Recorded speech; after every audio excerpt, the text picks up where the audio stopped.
Welcome to the Tennessee Curriculum Center website. Our mission is supporting an inclusive and dynamic teaching community focused on 21st century learning. My name's Janice Gordon, and I'm one of the many Tennessee teachers out there working daily to find classroom resources carefully aligned with our state standards.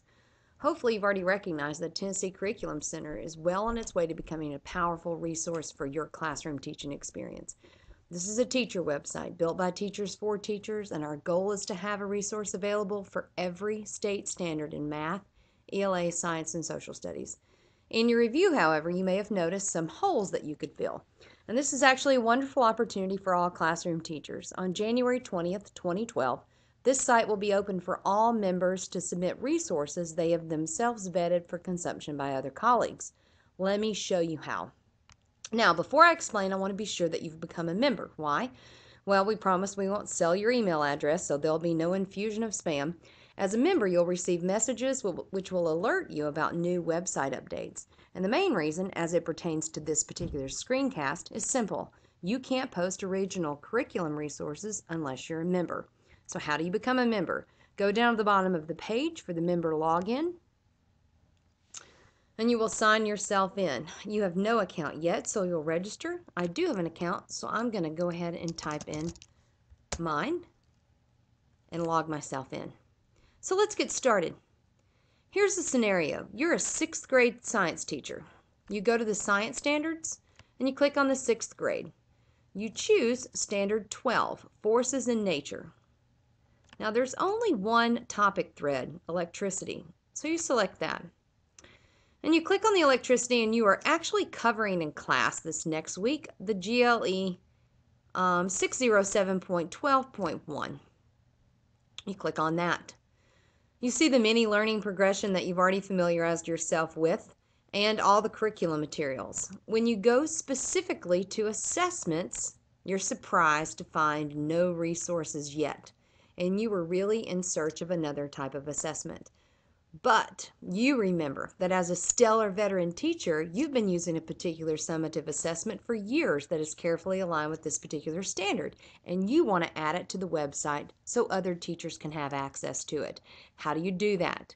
Well, after you've logged in, go to My Resources. There are a couple of ways to actually do this if you're logged in. You'll note right here on this site, Add Online Resource or Add Original Resource. But I want to teach you an easier way. So go directly to the top to My Resources. When you get to My Resources, you can follow the tabs across the top, and you want to add an original resource. Now, what is the title of the resource? You type in whatever title you happen to have, and then you upload the resource document. Now, what files happen to be acceptable? If you click on that particular link, you'll find that Microsoft Word and Open Office documents are acceptable, as are PowerPoint presentations and Open Office presentations, Adobe files, and videos. Please note that the videos must be these particular formats, and they cannot exceed 16 megabytes. If you've worked with videos like I have, you know it's pretty easy to actually exceed 16 megabytes, so be careful before you try to upload. Now, the second question they're going to ask you is very important. Is this an original resource? Do you attest that it's original? If the answer is yes, you get to move forward. If the answer is no, it's not exactly original, because teachers actually are brilliant at taking someone else's resources and tailoring it to their own classroom, and even making it better in most cases. But you have to actually cite the source of that original material. You must cite that source here. Please note that modified materials will not be accepted without that piece of information.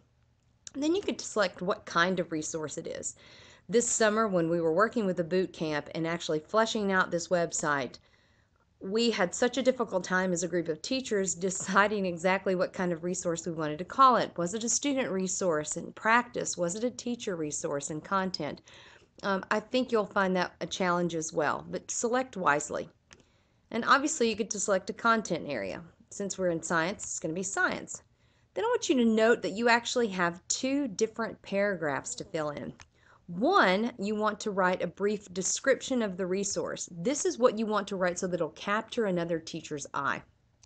Then down below, you will actually type in another paragraph. How does this resource specifically address the learning expectation that you selected? So how does it address that grade level expectation?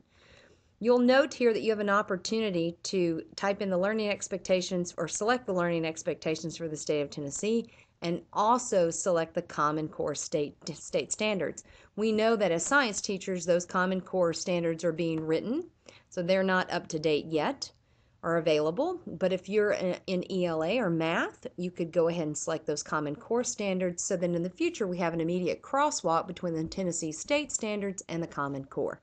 Now, I wanted to take an opportunity to show you what this would look like.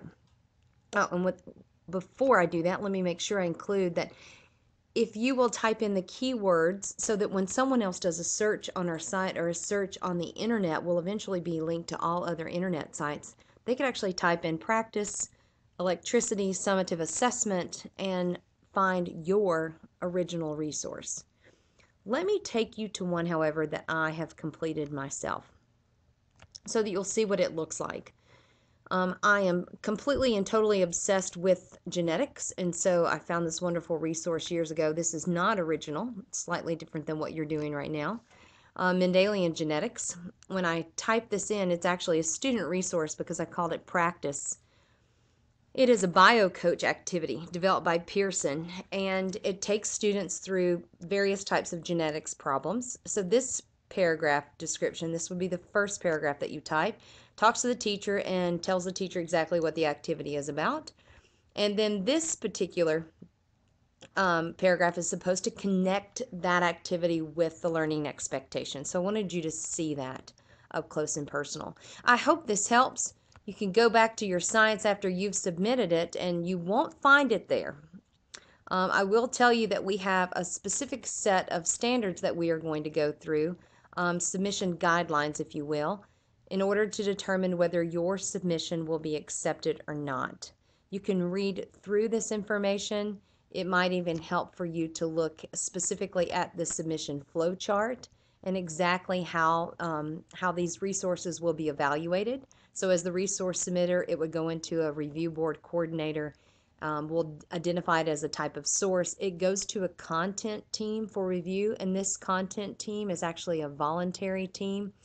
And so they are the ones that make the evaluation or the decision on whether this gets submitted. It goes back to the review board and then back to you, so you're notified, and then on the Tennessee Curriculum Center website.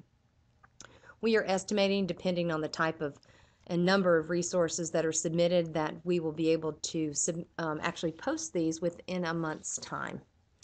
So you may be checking back to see if your resource has been submitted. You should get an email, though, to verify that.